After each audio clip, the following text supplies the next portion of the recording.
नमो वरदतारं नमो सिद्धारं नमो वार्याणं नमो अध्यायाणं नमो लोये सवसाहुकं शुद्धात्मानमेकान्तं साधुमुक्तं मङ्गलं वन्दे सन्दष्टसिद्ध्यर्थं सन्दष्ट्यर्थप्रकाशकम् मङ्गलं भगवान् वीरो मङ्गलं गौतममुनि मङ्गलं कुन्दकुन्दाज्यो जैनधर्मो सुमङ्गलम् सर्वमङ्गलमाङ्गल्यं सर्वकल्याणकारकं प्रधानं सर्वधर्माणां जैनं जयतुशासनं जीझाया जानकहि कं कलङ्कलहे रक्षरंजन प्राणमृत्यु परमप्रणवे। सुख जीव का स्वभाव भी है और सुखी जीव की अभिलाषा है, लक्ष्य भी है, और सुखी होना स्वाधीन भी है। पर का लक्ष्य करके दुखी हो तो होता रहे, अपना लक्ष्य करके सुखी हो जाए, इसमें कोई रोकने वाला नहीं। इसलिए अपने स्वरूप में एकाग्रता रूप ध्यान वही सुखी होने का परम साधन है।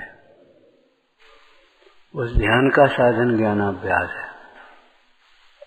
ज्ञानाभ्यास करे, स्व और पर का भेद ज्ञान करे, और जब अपना सुख अपने में समझ में आए तब उपयोग स्वयं ही एकाग्र हो जाता है। परद्रव्यों की भिन्नता, परद्रव्यों की स्वतंत्रता भाषित होने पर परद्रव्यों की चिंता अपने आप मिट जाती। एकाग्र चिंता निरोधो ध्यानम। परद्रव्यों की चिंता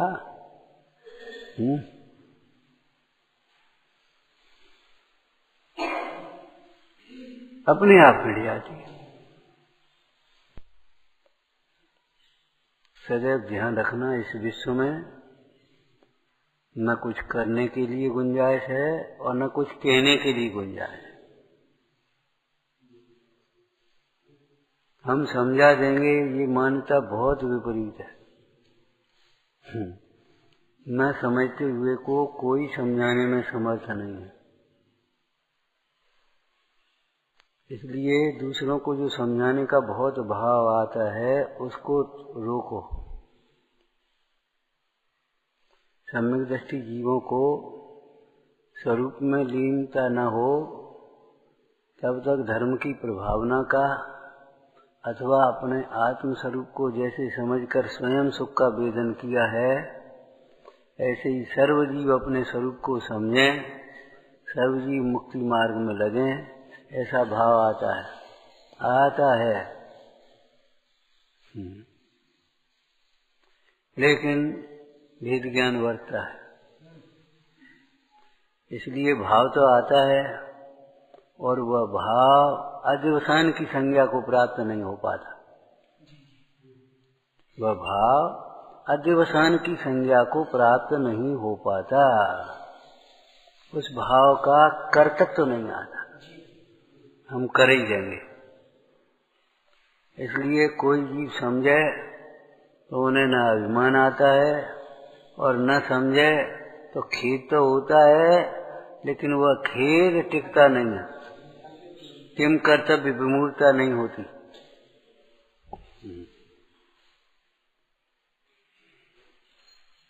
पंडित जी ने क्या कहा, जो नहीं मानते इस मोक्ष मार्ग को, वस्तु के स्वरूप को, उनको देखकर खेद होता है, परंतु उनकी भवितव्यता का विचार करके ही समझा आती है। ये उधर से कथन है व्यवहार न्याय का, उनकी भवितव्यता, इनकी भवितव्यता ऐसी है। स्वयं बुद्ध मंत्री ने पूछा था मुंडा से, हमारा राजा भव्य या भव्य लगेगा कि नहीं लगेगा मोक्ष मार्ग? भाई तो उन्होंने कहा तुम्हारा राजा निकट भव्य है, अल्पकाल में तीर्थंकर होगा और तुम्हारी प्रतीक्षा कर रहा है। उसने स्वप्न देखे हैं, उस स्वप्न में वह गड्ढी में गिर गया, संकट में पड़ गया, तुमने उसे निकाला है, तो तुम वो प्रतीक्षा कर रहा है। जाओ तुम उसे उपदेश दो, धर्म मार्ग में लगेगा।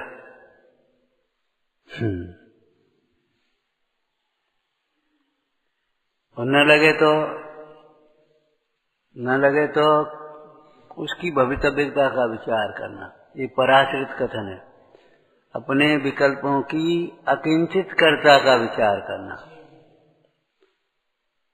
तो भाई न लगे तो हम क्या करें, हमारे विकल्प अकिंचित करें, हम कर क्या सकते उसमें। इसकी आयु पूरी न हो, आयु पूरी हो रही हो, उसका देह छूट जाए तो पुत्र राजा हो तो क्या करेगा, पुत्र सेनापति हो तो क्या करेगा, उसके पास बंदूक हो तो क्या करेगा, बता कर क्या सकते। कोई देवी देवता प्रसन्न हो, मंत्र तंत्र साधे हो, विद्याओं का विद्याधर हो, कर क्या सकता है।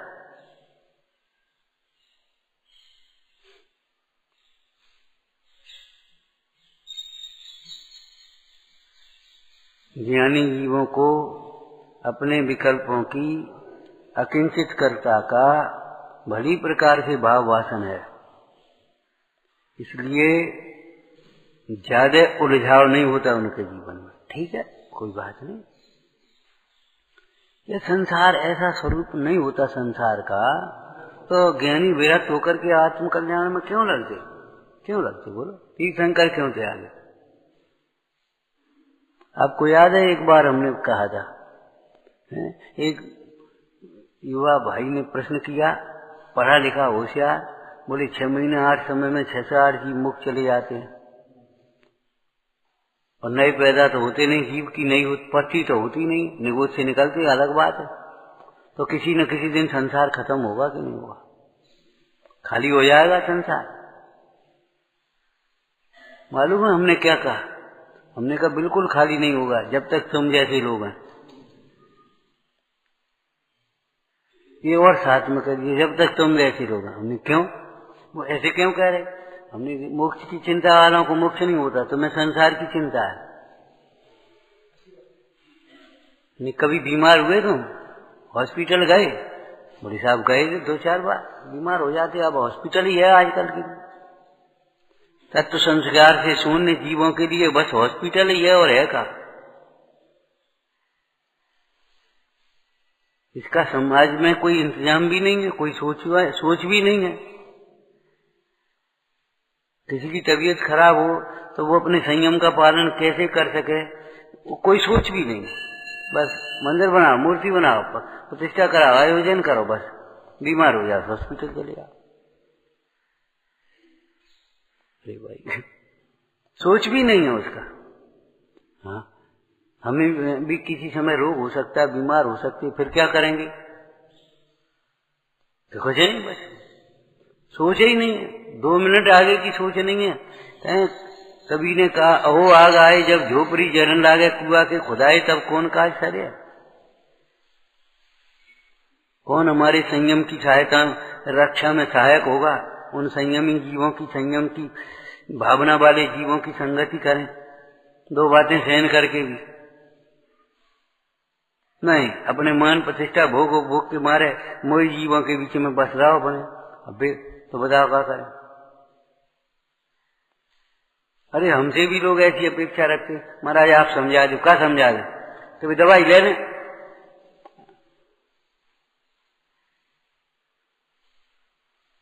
हमने तुम समझ जाओ, दवाई से कोई अमर नहीं होता, तुम समझ जाओ। लेकिन गलती तो होती है उन लोगों की, पहले से बिल्कुल सावधान नहीं रहते, उसका पहले से उपाय करते। ये बनियान उतारे ये डाल दे, दूसरी बनियान उतारे दूसरी डाल दे, फिर ठंड पहले का बता, अरे कल होगा ये कपड़ा बदलने हैं, धोए के डालो तब तो दूसरी मिलेगी नहीं। खेत में बीज बोए हुए तब तो काटने को फसल मिलेगी और बोओगे ही नहीं तो कैसे मिलेगी? तुम अमर और क्या सोच रहे जी? युवावस्था, स्वस्थ अवस्था या जो कुछ भी है तुम्हारा वो नित्य है क्या? ऐसे ही बनी रहेगी? किसी समय हो सकता है, तो क्या करोगे? तो तुम बता दो।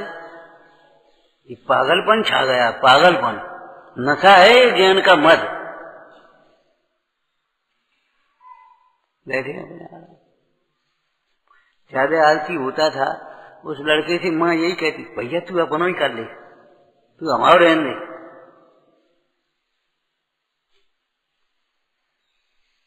ऐसे आचार्य भगवान ने कहा, भैया तू अपना तो सोच, तेरा भी बुढ़ापा आएगा, किसी समय रोग हो सकता है, तू समाधि कैसे करेगा?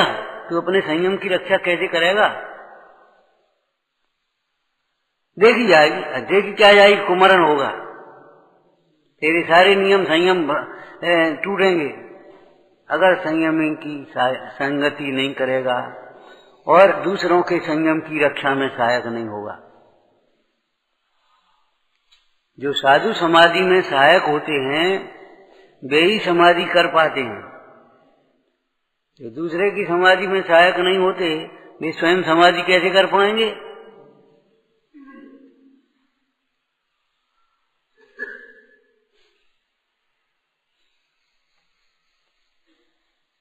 तो विचारना चाहिए। तुम समझा दो, क्या समझा दे? हम समझाएंगे भैया देखो देह तो छूटेगी, देह के पीछे तुम अपना नियम मत तोड़ना। हम तो ये समझाएंगे, हम ये तो नहीं समझा देंगे कि तुम बने अब कर लो कर लो कर लो। हम अनुमोदन क्यों करें? और उसके बाद क्या गारंटी है?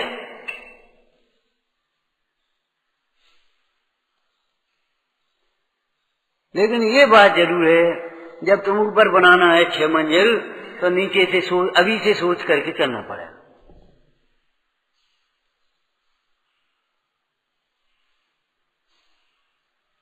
और नहीं तो 6 मंजिल तो नहीं बना पाओगे तुम, साधारण दीवार ले जाओ तो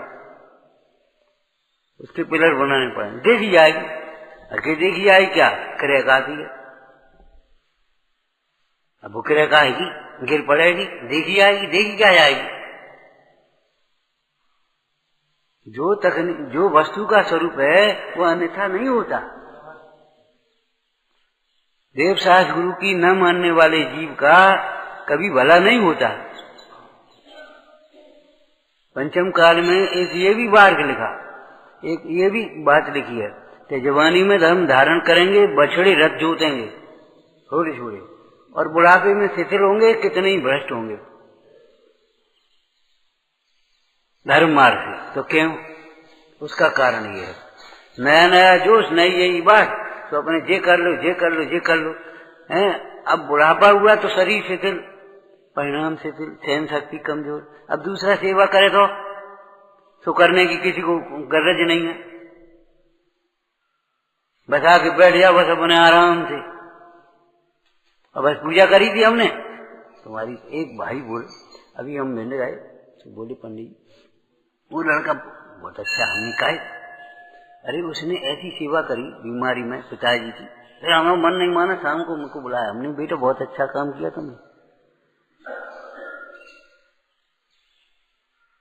ये देव पूजा से बड़ी है भैया व्रती, तुम्हें होश है कुछ कि हमने पूजा कर ली, कि हमने पाठ कर लो, कि हमने क्लास कर लो, आके बैठ गए हमने पाठ कर लो, देख लो।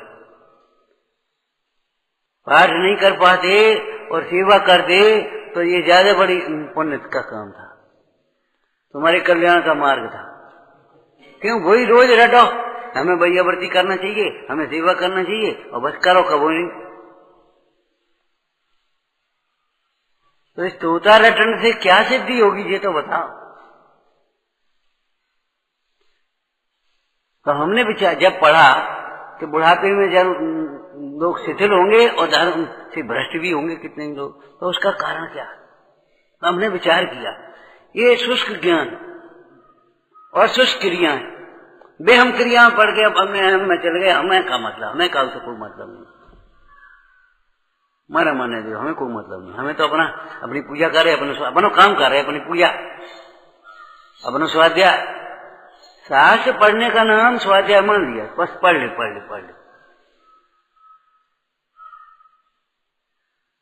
शास्त्र पढ़ने का नाम मान लिया। स्वाध्याय में जो वैयावृत्ति थी, वो वैयावृत्ति धर्म का नाश। आपका चार में लिखा है, पढ़ लेना ठीक है। वैयावृत्ति का अभाव होने पर समस्त धर्म का अभाव होता है।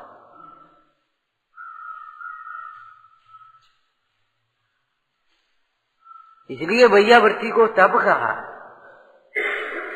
वैयावृत्ति भावना में लिखी है।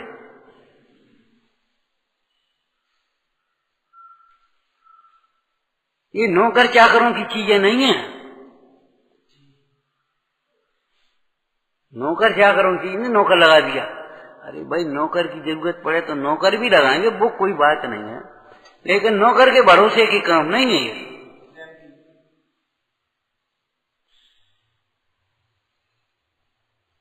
तब भी परिणाम शिथिल होंगे। अब शरीर असक्त हो गया, बेहोश हो गए। अब मोहियों की संगति लेके डाल दो, उन्हें लगा दिए अपनी बोतल, अब भ्रष्ट हो गए। उसका कारण ये है, ये जीव शास्त्र तो पढ़ता है, क्रियाएं तो करता है, लेकिन मोही जीवों की संगति भी नहीं छोड़ता।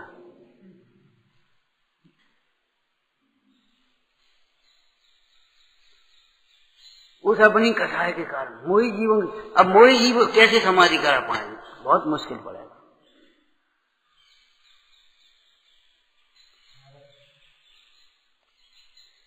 वे तुम्हारी बाहर की व्यवस्था बना देंगे, अच्छे से कपड़े ले आएंगे, अच्छे से पलंग ले आएंगे, अच्छी सी कुर्सी ले आएंगे, अच्छे से वो तुम्हारी मशीन ले आएंगे, वो कर देंगे, सब काम कर देंगे। लेकिन भेद ज्ञान तो नहीं कराएंगे ना। उनको भेद ज्ञान हो तब तो भेद ज्ञान कराएंगे।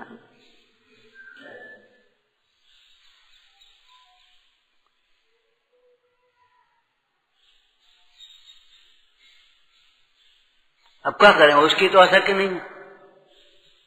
ले पानी पी रहा हो, अपनी प्यास भी सहन हो नहीं रही, अपना हाथ पांव चल नहीं रहे। कहो चलो छनेगा, वो अच्छो छनो। अब जैसो कहो तैसी तो मानने। अब क्या करेंगे बता, क्या करें? लाज कपड़ा धोला, धोला है, अच्छे ने पानी धोइयो, कम पानी धोइयो, अच्छे से। अब तुमने घर चाहे ऐसा करो, क्या करें बताओ? भी क्या करेंगे बताओ? जो बिस्तर पे पड़ा है बेचारा, वो क्या करेगा बता?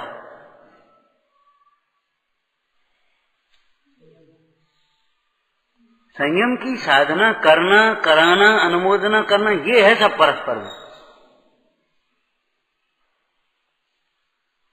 इनकी सेवा करना है तो इनकी नियम संयम को पालने में सहायक बनो।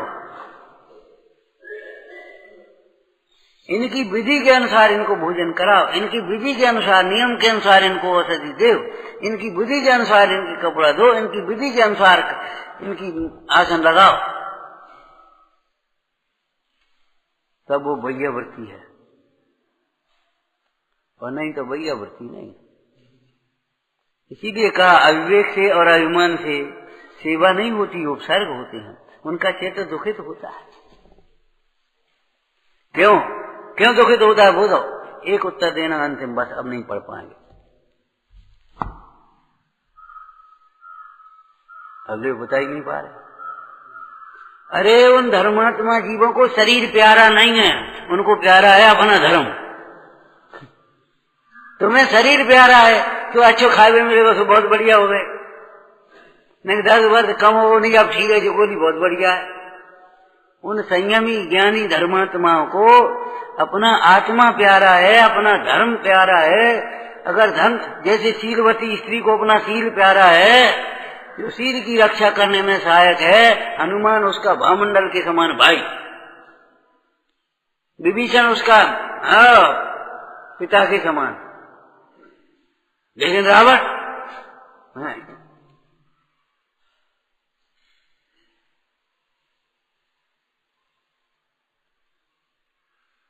आप इनको संतुष्ट नहीं कर पाओगे बाहर की व्यवस्थाएं दे देकर। दादा आपके लिए सेव लिया, सेव खा ले, दादा आपके लिए फलन चीज लिया, ये खा ले। अरे उनको कहते भैया बेटा ने हमें ने पानी दे दी, प्राशुद्ध से हमने पहुंचवा ने कपड़ा बदलवा दे, हमारे दर्शन करा और दवाई ले ली। डॉक्टर ने कह दिया 8 बजे लेने, अब मंदिर कर चले जाइयो, अब उनका चित्त कैसे सुखी होगा बताओ।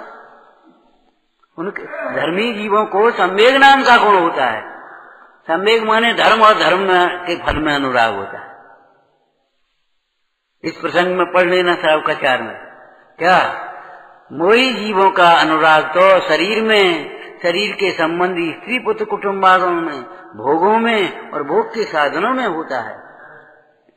और धर्मी जीव का अनुराग तो आत्मा में, आत्मा के आराधकों में, आत्मा की आराधना में, 10 लक्षण धर्म में, उनमें अनुराग होता है।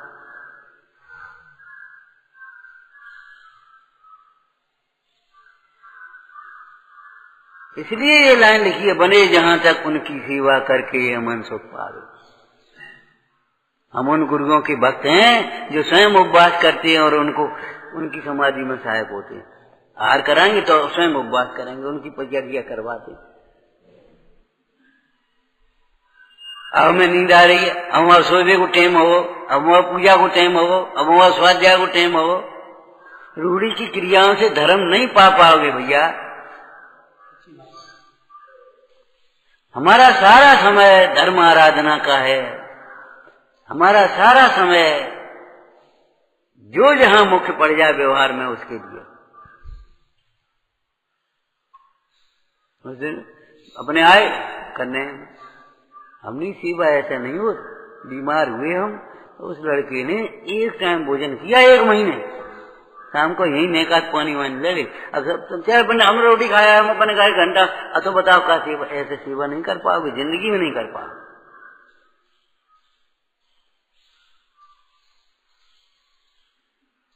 तो हमारे कहने, अरे यही हमारी पूजा है, यही हमारा स्वाध्याय है, यही हमारा दान है, यही हमारा धर्म है, यही हमारा कर्तव्य है, यही हमारा जो कुछ है सब हमारा यही है। जब ये समझ पाओगे तब उपयोग एकाग्र होगा। एकाग्र चिंता निरोध रूप ध्यान से कर्म के कलंक का अभाव होता है। जीव निरंजन निरुपाधि दशा को प्राप्त होता है, ज्ञानमय होता है, आनंदमय होता है और स्तुति करने योग्य, वंदना करने योग्य होता है। विचारना, हे जिन वाणी भारती तो ही जपो दिन रे, जो तेरी शरणा गए सो पावे सुख ते। या वाणी के ज्ञान ते तुझे लोकालो, सो वाणी मस्तक नमो सदा देत हूँ धो।